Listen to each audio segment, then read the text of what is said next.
Welcome to the All Central Podcast. I'm your host, Pastor Larry Kirk, and I'm joined today by Pastor Jonathan Prothero. It's so good to be back. I was on a little hiatus, not because I wanted to, but because I was sick. And you and Pastor Shane Willard were just crushing out the podcast while I was away. It was so good, and I was just watching them like, man, how can we hire Pastor Shane Willard like full time? Well, let's be honest. Pastor Shane knocked it out of the park, and I sat there nodding. Yeah, but you set it up. You set up the softball so you could hit it. You know what I'm saying? You're too kind. Yeah, I think you teed it up for him. I think a lot of churches are wondering, how do we get Shane Willard on the docket? I know, right? But we are blessed to have him as often as we are, and a part of that, the docket is, we're really good friends. We've been friends for a long time. Yeah. Before anybody knew who Shane Willard was, we were friends. So you got that in. Helps.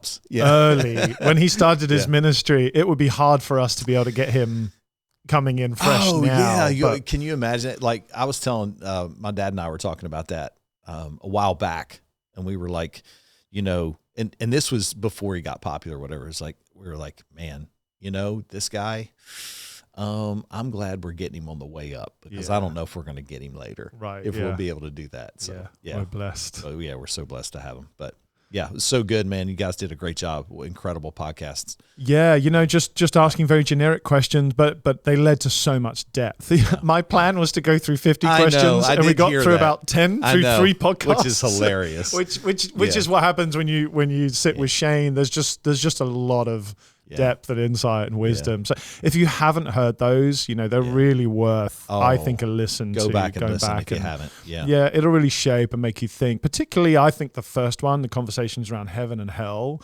We spent the whole podcast just talking about those. All right. Well, with the heaven and hell talk. Yeah. So I read a tweet the other day, or maybe it was on Instagram. It was on Insta, I think. Yeah, might have been. And it was about the commercial during the Super Bowl, "He Gets Us." Mm-hmm. And there was this statement on there. I don't want to throw any pastor under the bus, and it's not throwing him under the bus because it's up for debate. It's just up for discussion, right? Mm-hmm. And he said, this is pretty verbatim what he said. Okay, I'm not going to mince words with this. All right. He said, Jesus did wash Judas's feet.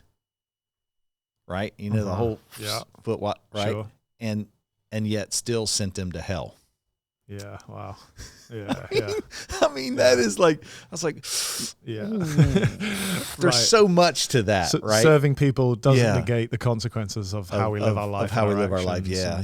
It was strong. I mean, it was strong, right? He came in hot with it because it's a hot topic, and it was, it's been a hot topic since the Super Bowl or whatever, but. It has been. I'm hesitant to dive in. No, we don't want to do that. But the heaven and hell talk was. It's so applicable, and I think the best thing about that ad, whether you loved it or you hated it, whether you thought it was the best thing that's ever come out, and loads of people are getting eyes on Jesus and the message, or you thought it was left-wing propaganda, whatever. What is good about it is that people are talking about it. Yeah. And that might be actually some of the strategy from the marketing people, is to put something out there that is slightly more contentious to get people talking about Jesus. Could be. Never thought of it that way. Yeah, because controversial. Bad press is press. And so anything we can do to bring people, Jesus around the dinner table and bring that discussion, I think can only be a positive thing. Yeah. Whether you agree with the message or don't agree with the message, that's whatever. We can discuss and talk about that. Sure. But, I don't want to get a ton of hate mail and comments. But no. But it's a very insightful. No, we're not commenting. I just made a comment. No, but totally. But go back and listen to that. What Pastor Jonathan's saying. Go back and listen to the one on heaven and hell. I thought it was really, really inspiring and really done well. Yeah, absolutely. Just super insightful. There's a lot of great information in there. And we'll, if you've been a Christian for a long time, sometimes you just forget to retool, I think, a little bit, and to go back and go, maybe I need to rejig my understanding and go back to Scripture, because we hear so much that we forget to go back into the source. Yeah. And let's go back and read. And he literally went through every Scripture about hell and then just asked that great question: what is it you've believed about hell that isn't written in Scripture? That's right. And usually it's because of things we've just picked up along the way through traditional teaching. No doubt about it. Teachings and the little chick tracks that you used to get years ago. You know, exactly. People that don't even know what I'm talking about. They're like, what is tracks. It? Google it. I don't even know if it'd be in Google. It's so old. But just tracks that, you know, you just see, angels throwing people into hell and off a cliff. You know? Yeah, it's like you know that.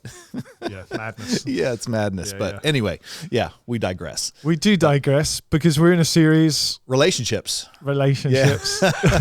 Do you know what? It's funny. You've done so. We're recording this on Valentine's Day. We are Valentine's Day. Yeah. So happy Valentine's. This will be Valentine's, Pastor Jonathan. I did ask Amanda, "Will you be my Valentine?" She was like, "Oh." Yeah. I was like, okay. This will be released 1 week later. That was money well spent. Yeah, exactly. I did tell her I love you, babe, but I haven't got you anything this year. I have to go pick up some We flowers. Celebrated yesterday. So the day before Valentine's, we I booked dinner out Friday. We went out to eat, and just did that thing. Well, who does a Wednesday? Like, if you do it today, you're spending $150 a head to go out anywhere. Like, why? They're doubling all the prices the same food. When you come in. Yeah, the pizza that this gourmet pizza that was usually $15 now is like $50. It's stupid because it's shaped like a heart. They made shaped like a heart, and it's done buffet style. It's not even like good. It's just like all you can eat. That's right. Yeah, isn't that DiGiorno's? I don't know. Ridiculous. I forgot what I was going to say now. Well, we're in relationships. We are in relationships here. But this. So when this comes out, we'll have had 3 weekends. You did a great one on Ephesians 5, unpacking your love and submission. Yeah. I did one on family. That was our great, family history. It was fantastic. And both of them I think been really good so far, and I'm sure this weekend will be just as good. But we circle back to relationships pretty much every year as a theme and a topic. I think we should. Well, rightly so, because it's just so applicable. It's so big. There's so much to talk about. And I love these talks because they get really nitty gritty. Yeah. It's very too bad practical. we don't have our wives on this podcast. We probably should have. They would have been able to call us out on. Well, there have been a lot more YouTube viewers. Yeah. They're way prettier than we are. Smarter. Yeah. So we'd have had those. It probably would have been a little bit better, but no, my Amanda would never go for that. Yeah, she's the introvert. Really? She's like, no. I mean, my wife's kind of like there, but maybe I could coerce her to do it, but maybe with a meal out on Valentine's. Right. So and I've heard lots of people say, man, I love it when we do relationships. I was like, that's why we circle back to this year in, year out. Yeah, and I think there's a lot of topics you could do in relationships, and it's difficult because when you're in a community where a church, and there's marriage, there's divorce, there's remarriage, there's dating relationships, there's so many different levels of that, and I think it's all applicable. Like even though I talked more on the side of the marriage side of things, I think that was applicable to those who are in dating relationships or want to be married in the future. Okay, let the basis start with love and respect. Let that be the ground zero of where we start. And then letting them know, like, hey, here's some red flags you might want to stay away from if So there's things there that I think that apply to all levels wherever people are in their relationships, but also when you brought the family curse, the things that were passed down, generational curses, some people call it, and from generation to generation, that was such a good way to communicate in our relationships, because we all have stuff that we can see that's been passed down, and you used the framework of lying and how that generation from Abraham, Isaac, Jacob, and awesome. Down to Joseph. And Joseph was the one who finally had to break the cycle. He even starts by lying to his brothers. He doesn't tell them who he is when he meets them again, right. And he keeps it all you can kind of see him wrestling against the lessons of his father. Yeah. Because he would have picked up on how his father behaved. His father, Jacob, being a con man, like literally his name means a con man. Right, yeah. Or a liar. manipulator, all those things. And eventually, that he tells the truth. I am Joseph, your brother. Yeah. And not only does he tell truth, he communicates it with love, and there's reconciliation. Yeah. And there's just this beautiful breaking of a family cycle, tradition, curse. Yeah. There's just like this moment it gets cut, and it always takes one person just to stand up and be brave enough. Yeah. To stop it. And it's a big topic. But yeah, relationships, work relationships, employer relationships, school, teacher relationships. It just goes on and on. And I don't think you can, and there's things that always cross-pollinate, and we go over maybe again and again. But here's the thing, my thing with maybe speaking or communicating on something similar, I try to use certain language around something that I've maybe spoke on before, but maybe put it in a different story to it or something like that. But I always felt bad repeating something that I've said before. In the past, past messages and things. And then I felt over time, over the seasons of my life, I'm like, wait a minute. There's new people in our church that's never heard this before. That's one. Two, are the people that heard this before, are they actually doing it? You know what I'm saying? Yeah. And they actually need to hear it again. Right. Because they didn't get it the first time, So I think when it comes to relationship series, I was always a little, as a pastor, I was always a little bit, I don't know if we need to do that again. Like we just did one last year, that kind of thing. But I think it's so essential now that we talk about it more from the platform, so that people can get a not a worldview, but a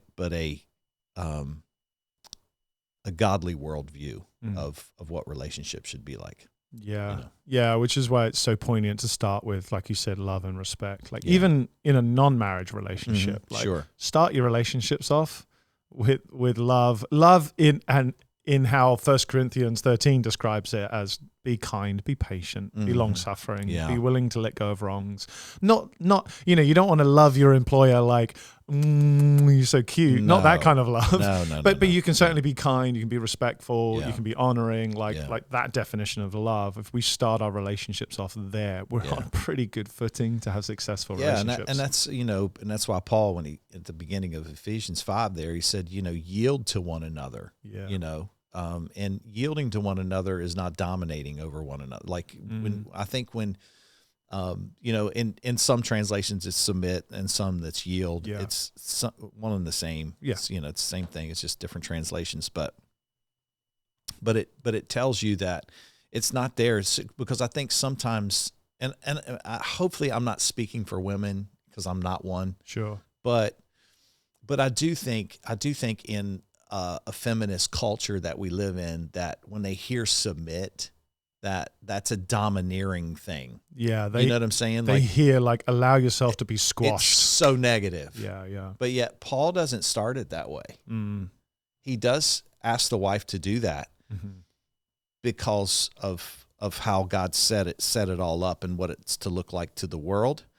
But he starts out by saying, submit yourselves to one another.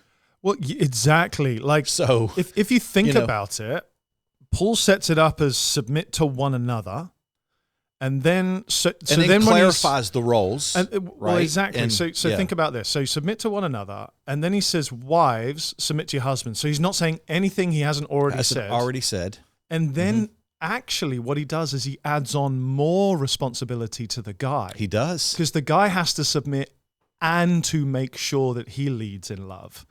And that is a picture of Christ and his love for, like, that's literally, you're the response.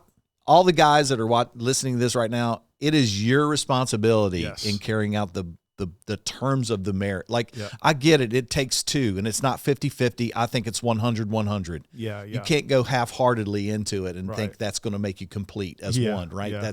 I know 50-50 plus each other is one. Yeah. You know where I'm going with it, right? Yeah. No, it's 100-100. But at the end of the day, it is the man's responsibility to lead the home that way, as Christ loved the church and gave himself for it. And you're not going to. I'm gonna make a funny, maybe, I don't know if it's a dad joke, but it's, you're not, someone is going to break into your home and you're lying next to your wife.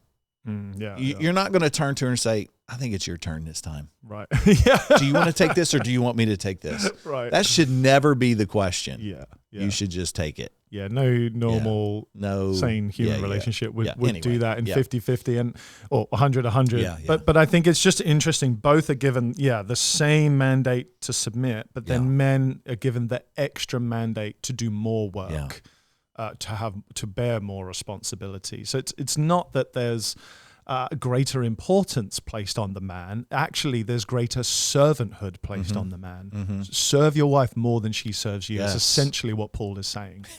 It's just a picture of Jesus for the church and how we should serve one another. I mean, it's just, I don't know. I just think it's, I think that scripture, it just gets a bad rap because there's a word in there that's, that a particular group doesn't like. Yeah, and it's not it at all. It's not, it has. Right. And Jesus never squashes or demeans women. Every encounter Jesus has with women, he lifts them up. He takes the most unreputable of women and makes them reputable and gives them value. In and a culture that devalued women. Yeah, exactly. In a lot of ways. There were some prominent women in Scripture, don't get me wrong, but in a lot of ways, culturally, they were devalued. Yeah, absolutely. Yeah. And Jesus lifted them up. Jesus gave them a place at his feet alongside other male disciples, which was a sign of respect, which was a sign of honor. For let the women come and learn. Is Paul's way of saying that, allow them to sit with men, to sit at the feet of Jesus and to learn from him again. Like Martha, don't send her away. What she's doing is a good thing. She's becoming one of my disciples. And so the picture that Jesus gives us is so beautiful. Yeah. And and so I have 5 sisters. Women are amazing. I have a wife, I have a mother. You have women in your life that obviously are incredible, and we have to come together and figure out a way to do ministry together that's complementary. And I feel like we do that really well here at Central. Just we give platform time, we give space for that. For women to share from the platform, and that's a lot of churches don't. Well, churches that feel bad, when this comes out, the following weekend will be Christina, who's coming to speak for us. Christina G. Exactly. She's going to be a guest speaker, and she tears it up, man. She's awesome. It's going to be great. It's going to be awesome. Can't wait. Absolutely. It was interesting. Somebody made the comment, can women preach on our discussion? Oh yeah. And I'm like, well, you're asking the wrong question. Like, let me just tell you, women do preach. So they can. And probably better than you. Right. You know what I'm saying? Well, we that's what Paul does. He sends in a woman to preach. He does. Yeah. The letter of Romans to the Roman church. His deepest, heaviest theological work, arguably, that he's ever written, he entrusts to a woman to explain it to the church. Details, bro. Yeah. That's funny. Details. She gets it. She gets it. Yeah. I can't use Barnabas. He's too ADD. He's all over the place. He's just, Oh, Barney. Timothy's just too young. He's still learning. He is so flighty, but whatever. Right, I mean, we love Timothy. Let me send him Phoebe. So she kills it. Obviously, So what a cool name too. Yeah, exactly. But since we're in the topic of relationships, it'd be interesting to talk more broadly. I think some of the questions I have here would fit to any relationship dynamic that you have: father, son, family, work, et cetera, et cetera. We could go on and on. I find, and you'll probably find this, you have found this, I'm sure, whenever you're doing counseling or pastoral work or helping people navigate complex relationships, the thing that I find myself having to help people with is how they communicate. Communicate. Yeah. Marriages often break down because of lack of communication, or the way that we communicate becomes so true, manipulative or antagonistic or not helpful. We don't often express why we're feeling the way that we're feeling, and we can just become mad or angry or passive aggressive. I still work on that. Like I still work on that. Right. That part. We've been married 33 years, I think, maybe going on 34, I believe, or maybe we're 34 and going on 35. Details. Details. Yeah. I'll just ask her. I think she's forgotten too, because it's been so long, but yeah, I still have to work on that. Yeah. You know? Well, so in your experience, what do you feel like are some of the common communication pitfalls, like that you see people, they make this mistake all the time? Yeah. And this maybe some of the more common things that people tend to cycle around. Yeah, I think sometimes it's the differences in between a man and a woman in their relationship. Yeah.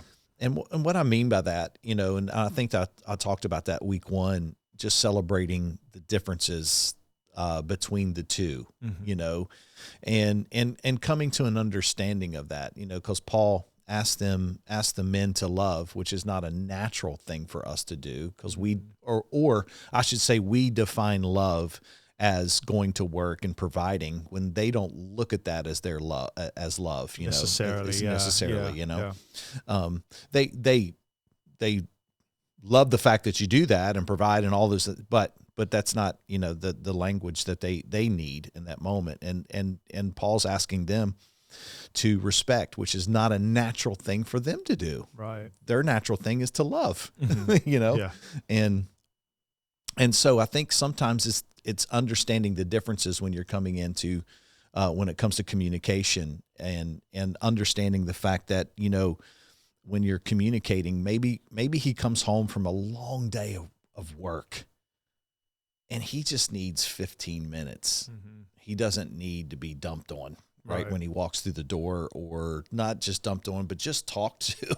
He just needs to get alone with his own and just come down off of that stressful day, whatever it was he had, and just give him a little bit of time, and then start to engage in communicating and talking. Yeah. I think it's trying, you know, you have to learn that, you have to understand, but it's communicating, right? It's communicating. So he needs to communicate that in the most gentle way he can. Okay. And she needs to be able to receive that and like, duly noted, I won't do that, you know, and vice versa. Right. It could be vice versa. Yeah, you know, maybe she comes home and she wants to, just like, no, you've had your time. You know, you've been watching TV before she got home from work. Right. You're good. Yeah. Like, you need to, you know, put your adult pants on and actually be a good listener. And then, you know, we talked about that week one, like, not a fixer. Right. Because that's what most men love to do. We love to fix things, but just listen, you know, and listen and be a good listener and repeat back what she's saying to you. Yeah. Act like you're at least engaged in the conversation. Yeah. You know, and I think those are things that if you can do. See, Pearl and I didn't have that early on, so we learned the hard way over the years. But if you just can, you know, if you're going into your marriage or your early years of your marriage right now, or even if you're deciding to get married here in the near future, like, you need to set those boundaries, like, right away, like, communicate those things, like, hey, this is how I deal with these things. You know, is there a better way to communicate that to you? You know, if I'm feeling this way, you know, there's just things that we need to be communicating on. And, you know, they always say the top three things is like sex, money, and communication. I always say it's communication, because if you're not communicating, you're not going to communicate about your finances and sex. Right. So communication is number one. Yeah. You gave just a really simple tool to the church when you were talking about this on Sunday, and you just said, look, you can just ask, like when you come home from a long day and she's spilling out or he's spilling out or whatever it is, you can just ask, what do you need from me? Yeah. You need me to listen. You need me to hold you. You need me to agree with you. Yeah. Right. You need me to challenge you. What do you need? You know, you need me to fix this. Yeah. Let us off the hook. Yeah. That's what I said. Let the guys off the hook. Like, okay, sweetie, do you need me to fix this or just be a good listener? Like, absolutely. Like demystify the guesswork. Yeah. Why should she or he have to guess and know your needs innately? That's an unreasonable expectation to put on anybody. We're not the Holy Spirit. We're not, and we don't know. And we do know it. We can pick it up sometimes, maybe more often than not. But if you're frustrated with the response you're getting from partner, spouse, work, whoever, somebody in your world, it's really okay to simply ask for what it is that's needed right now. That is a legitimate, fair question that is perfectly reasonable. Absolutely. And it just seems to me so often people get angry and have this attitude, well, he should just know my needs, or she should just understand. And I think that's completely unreasonable. Unreasonable. And the reason it's unreasonable is because it just doesn't work. so like you always say, your systems are perfectly designed to give you the results that you're getting. Yeah. And if the results you're getting are unsatisfactory, maybe try a different tactic. I mean, if you're not communicating, even if you're sexually frustrated with your partner, it's like, well, have you talked to each other about it? Right. Like, have you literally, what's the hang up? What's going on? What's behind the curtain? Is something deeper there? Was there, because I think a lot of times, there's just so many, when you're going in, even into a marriage, like it's just unrealistic expectations of, I guarantee you, if you sat across from somebody and said, hey, the guy, hey, write down how many times a week, and you write down how many times, they're going to be so different. Yes. You know what I'm saying? Yeah, completely. Like hers is going to be a lot less, I get, for the most part. For the most part. Generally, some people have quite a high. Generally. Yeah, whatever. But actually, what's his name? Gunga. Mark Gunga has one of the best tools I've ever seen. This is something he invented. You can buy this, and it's brilliant. I saw him share about this. And he's a great expert in marriage and sex and understanding female brain, male brain. Please. Him and his wife. And he's hilarious. If you haven't looked him up, look him up. You YouTube him, Mark Gunga. Yeah. But anyway, he has this little thing that you can buy, and it's just a small bowl, like a sort of just a small handheld open sort of bowl. Yeah. And he had these tiny little, almost like marble type balls. Yeah. And he has this sort of, it's kind of like a little bit of game that you can play with spouse. And the idea is that the man can accrue these little balls by whatever. It's Valentine's Day, sweetie, I'm going to give you a little ball. And he can hold on to the ball. And the idea is you put the bowl somewhere visible in the house as you walk in, where your keys are or something like that. Yeah. And he can decide when to put the ball in the bowl. Once the ball is in the bowl, then she has 24 hours. Within 24 hours, it's a promise that you're going to, and she can either gift them to him for him to use whenever he wants, or she holds on to them as a promise in the next 24 hours. This is happening. And he says this helps people so much, because what it does is often the guy's like, now. Right. Exactly. Like, oh, give me a second. Like, I'm not ready. And he's like, and then he's frustrated. The problem with guys is the wind could blow the wrong direction. Wind could blow, like, right. Yeah. But what's great is when you give it a 24-hour window, you give her a sense of power. Yeah. She's deciding when. She decides the moment. But he gets a sense of anticipation and excitement as well for that. Like, that's next 24 hours. I don't know when. I don't know how. All I know is it's coming. Yeah. And sorry, this is getting like right into it. But this is. But this is like how to build communication tools. Yeah. And you have to figure out ways in any kind of sibling relationship, marriage relationship, work relationship, ways that communicate effectively and helpful. Like for you, like for those who, maybe or listen to this, it's just from a sibling standpoint. I mean, you had five sisters or whatever. And that's, how did that go?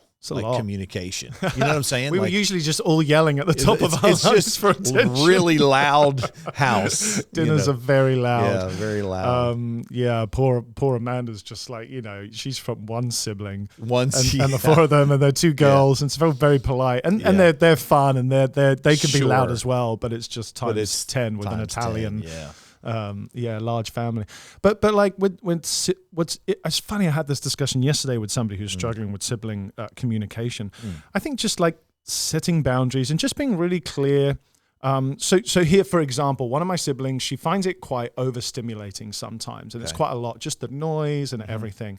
And she would often just disappear. Okay. Yeah. Go into another room, and everyone would be like, man, is she angry with us? Is she upset? Like, what's wrong? And eventually, I think she learned a better communication tool of just simply communicating, hey guys, I love you. I'm a little overwhelmed. I'll be in my bedroom if you want to come chat with me one-on-one. I'll just be in there. I just need to. See, that's so much better because everybody else is thinking she's mad, she's angry. Anxiety comes down, questions go down. She's not upset, thinking nobody cares about me and we're just having fun.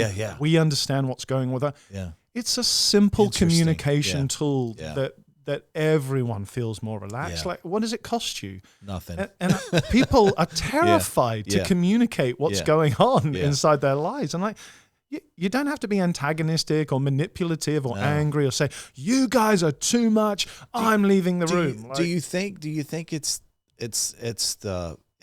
how people view you as why you hold back your feelings though? Like I don't want to come across as someone that feels broken. You know what I'm saying? Like I'm messed up in this area. When everybody else is having fun, I don't feel that. Like it's too overwhelming for me for this small. You know what I'm saying? Like there's something in there that's like I don't know if I want to share that. I mean that's just too much. Right. You know. You know what I'm saying? There's insecurity there. There's worrying about how you're being perceived. Yeah. But you don't have to tell them everything that's going on. Just say, hey, I love you guys. I just need to decompress for 10 minutes in my room. Yeah. Or in the other, I'll be reading. Yeah, no, I just think it's, but even still, I think it's still okay to share your feelings. Of course it is. Right? Yeah. You have to know the appropriateness of sharing the feelings and the moment and the timing. Sure. All of that takes social tact. Yeah. But it's just it's shocking to me how little people will communicate. Hey, right now out of 100%, I'm running at 20%. Yeah. And I can give you 20, but that's all I have right now. And so, but if you give me an hour, then I can be at 80%. Just anxiety goes down, and it helps other people understand what's going on in your head. People are never going to read your mind, and it's not a fair expectation to expect them to. Yeah, and I think even on the receiving end of that, be an adult about it. If someone tells you, your spouse or anyone, would say to you something like, hey, when you say it this way, this is how it makes me feel. Like, oh yeah, I'm sorry. I don't intend it to be that way. Right. Let me explain my side. Like I don't intend, but communicate about it. Yeah. It's okay to communicate those things. You're a little standoffish when you do this to me. Like, maybe I am. Right. Maybe I am doing that. Yeah, and I don't want to receive that. Yeah, receive that. Yeah. Don't be defensive about it, because I find myself I can get defensive, because that's not my intentions, for that kind of conversation. But no, actually there could be some truth to it. Maybe it's my demeanor, maybe it's my my facial expression when I'm sharing that, or it could be something like that. Yeah. And do you not think as well, when it comes to communicating and you're going to talk about something like that may potentially cause, some hurt or some, if you're saying something, you get this way when I respond, defense mechanisms go up and people can get quite defensive. I think when you're communicating as well, it's really important your timing on when to pick to have the conversation or the battle or which battle to have. Oh yeah. And like you said, if someone's come home from 12 hours of work and they've walked through the door, hey, honey, I would like to talk about your anger. This is just not the best time. It's right to talk about it, but you've got to pick the moment to talk about it. And it's like telling your kid when he comes in from work for 12 hours and saying, hey, clean your room. Hey, make sure you clean the bath. Like, that's the last thing. Right. Even though it's the proper thing to say, you're the adult, they're somewhat of an adult, and you're, but they just work 12 hours. Right. You gotta maybe tomorrow, Dad, Mom, to share that. Yeah, it's exactly. Well, don't be surprised if you get a response that's quite curt. Oh, for sure. Short. Yeah, absolutely. Because and I like to if I like to say, look, I want to have this conversation. Can you give me a time frame? Yeah. And again, it's like the 24-hour thing. Yeah. Let me know when you feel like you're ready to have this conversation. But I do want to have this conversation. That's communicating. And it gives people the freedom to go, okay, my defenses can go down. I can relax right now. And I know this is coming up, but I don't have to deal with this in the here and the now. Communication. Yeah. I don't think you can communicate enough. Over-communicate is better than under-communicating. Yeah. And by communicate, I don't mean body language. This is what it's funny. I always hear this all the time, that 80% of communication happens through body language. And when people tell that to me, I say, okay, I'd like you to communicate that sentence to me in a body language. Right. They can't do it. 80%. Yeah. No, it's not. No, you can't. Yeah. People pick up on signs, and you can pick up on moods and all that sort of stuff. But if it doesn't come out of your mouth, people probably will misinterpret what comes out of your mouth 80% of the time, let alone body language. I just think a lot of conflict resolution could happen if people were willing to sit at the table and have maybe a I need conversation. to talk about that this weekend a little bit. Just conflict resolution, maybe some conflict stuff, and just being able to communicate that in the proper way. And again, when it comes to communication, one of the things I said this past week as well was, or rather 2 weeks ago, was never move forward with somebody until you can clearly articulate their flaw and choose to embrace it anyway. And that's what we're talking about. Like it's being able to, if you're dating someone right now and if you clearly can't articulate the flaws in their life, you need to find them because they're there. You're just in a place of, what we've talked about before is limerence, and you're just in goo goo gaga land, and you just don't see any of their flaws. And the same things that they have now, a year from now when limerence is worn off, is going to irritate the life out of you, Yeah. And so be able to, and there's nothing wrong with that, to clearly articulate the things that you're going to have to live with the rest of your life. Think of it that way. Yeah. Can you handle that thing in their life? Because you're not going to change them. If that's what you're thinking, that is a myth, thinking that you're going to change that person. I find when you pray about the change for your spouse in that area, that actually God's changing you instead, right? Yeah. To be able to handle that. He's giving you more compassion and patience. Absolutely. Absolutely. Yeah. So don't think you're going into it to change them. You're not going to be able to do that. Right. And you're not special enough to do that, by the way. Yeah. And you have your own things to change. Focus on yourself. For sure. For sure. One of the really helpful tools that Shane gave me, actually psychological tools that he gave me when dating somebody, is to, if you want to see somebody's flaws, watch how they respond when something doesn't go their way, or they don't get what they want, or when no is said to them. Yeah. Do they pout? Do they whine? Do they get mad? Yeah. And just observe as well. That can be a really good telltale sign for how somebody handles stress, or somebody, but because, like Shane says, how somebody handles stress will be how they handle stress for the rest of their life. Yeah. If they shut down, that's probably what they're going to do. Yeah. As soon as you're going to need to learn how to handle that. You're going to have to be okay with it. Yeah. Not change it. You're going to have to be. She probably will never change. Never. That. Or he. Yeah. He or she. But because guys love to do that. Like they'll just they'll get in a tunnel somewhere. Just leave me alone. I don't want to talk about it. Or when stress happens, they explode. Or when stress happens, they drink. So you gotta. How do you deal with that? Yeah. Now is what that's going to look like later. And be true to yourself too. Like I don't know if that's the right phrase to use, but I'm using it. Just let me explain a little bit. Like, be true to yourself. Like, say no.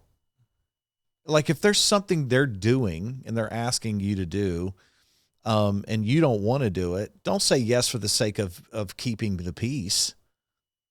Just, if it's something that's outside of the values that you have or something, like, no, say no to that and see how they respond to it. Right. Be true to yourself, because you're going to say no later. Yeah. When you're actually got the ring on it. Yeah. Say no now and see what happens. Right. And that'll tell you a lot. Yeah, that's interesting. It'll tell you a lot. That's awesome. We can't do this podcast, I don't think, without talking about intimacy. And, you've been married 33, 34, 35 years, whatever it is. so So how do you maintain intimacy? How do you maintain connection and nurture that and keep it really healthy in the long Explain term? intimacy to the group that's listening, like, because it probably could be defined multiple ways. Brené Brown does it best, that intimacy is being totally and 100% open and vulnerable to that person. Intimacy is giving somebody the power to completely destroy your world, but then trust them to not do that. Somebody that knows the stress, the dark, the horrible, the good, the light, every aspect of your life, and holds it in their hands and still chooses to protect that. Intimacy is giving fully of yourself. Oh gosh, there's so much, the good and the bad. And that's probably one of the most hardest things to do, I would think, for people in a world today where there's no trust. We don't trust our government. We don't trust our hospitals and systems and things anymore. Like, there's such distrust in the world. Media, we don't trust. There's so much distrust with the things, the culture, the things around us, and that it's harder to trust now because distrust is so built in us to not trust anything. And so when we're going into relationships now, especially if you've had a broken relationship or a relationship that's been hurt before, you've shared multiple times about that, and what you've come through and the trust and all of that. And so it's just a matter of, it does come down to that word. Do I trust God with my life? And if I trust him with my life, then I need to trust him with the person he's given me. And so I have to really, I had to really work on that, because I was a guarded person anyway. It's being a preacher's kid. You're always guarded about stuff. You're always trying to not hide stuff, but not like, I don't need them to find out, like, I actually like rock and roll music. Yeah. You know what I'm saying? You're like, always thinking, what are the repercussions? Yeah, what's the repercussions? And that's a terrible way to live your life. Like, it's just, it's not, and that's not even guardrails. That's like a prison.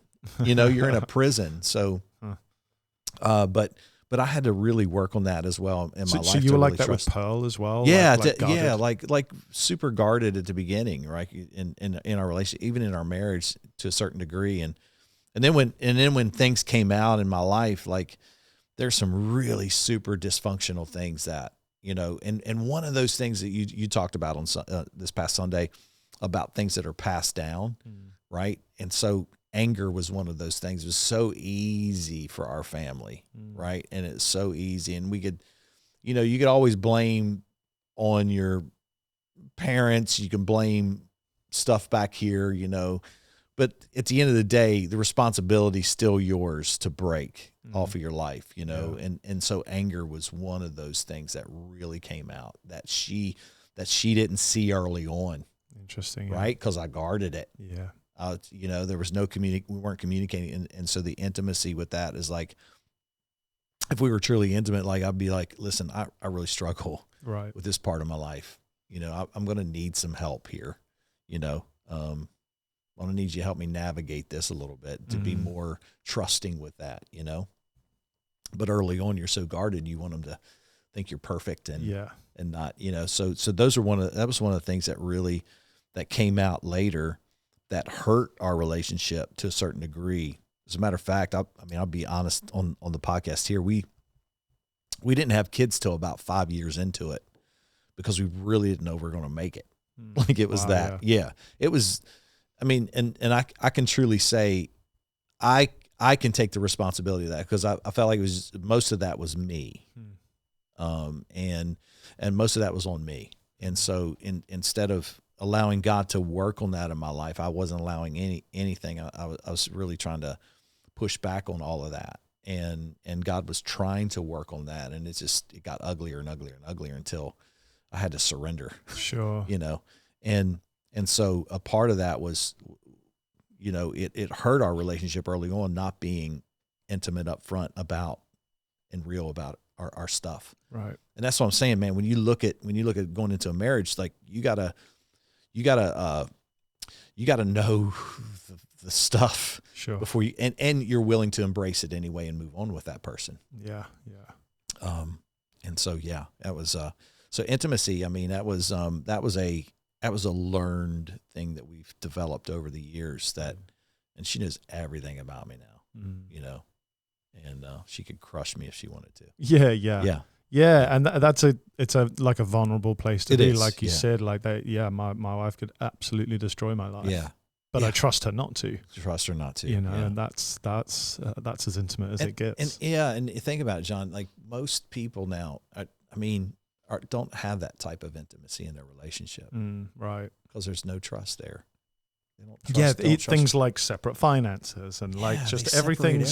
Like, here's my life, there's your life, and we collaborate on a few things. I don't get that. Like when Pearl and I are thinking about our future, and we'll never retire, but you know what I mean. Like, we're thinking of those years, you know, that to being together and what that looks like, and we look at it as such a wonderful thing together. Oh, it's so much fun. We can't think of it separate. Like, I don't know. Even though we love different things, even right. Like I found her watching the Super Bowl with me this year. Like, she's never watched the Super Bowl with me, and she watched the Super Bowl with me. To me, that's like, oh, she's trying. Right. Like, even 30 plus years later, she's trying to maintain intimacy, care about the things you care about. Yeah. Even though it's silly, you know. Of course, but it's super important as well. Like, it's silly enough for you to notice it. Like, it's important enough for you to notice. I did notice it. She watched a couple of the playoff games with me and asking questions about it. I'm like, oh man, I'm in love again. You know what I'm saying? This is awesome. Yeah. So it's like, you know, those moments are like, oh, we're still having those moments. Right. And that to me is really awesome, especially when you're long in your marriage, like we are, you know, 30 plus years. And I think that just keeps that going, you know. It keeps the trust going, the intimacy going, relationship. Yeah, so good. We're kind of run out of time. I mean, that's a pretty good note to end on when we talk about intimacy. There's other things we'll pick up on next week, you know, about setting boundaries and technology, and the role technology is playing in relationships and dating and all that sort of stuff. So there's so much more for us to unpack. Oh my gosh. That's going to be a good one. Yeah. I've got some thoughts on that, and I'm sure you do too. But I think that pretty much wraps us up for today. Yeah, man. Thanks for everybody tuning in. If you haven't hit the like button, subscribe button, and share this with someone that needs to hear about relationships. And so we hope that in some way today this enriched your life.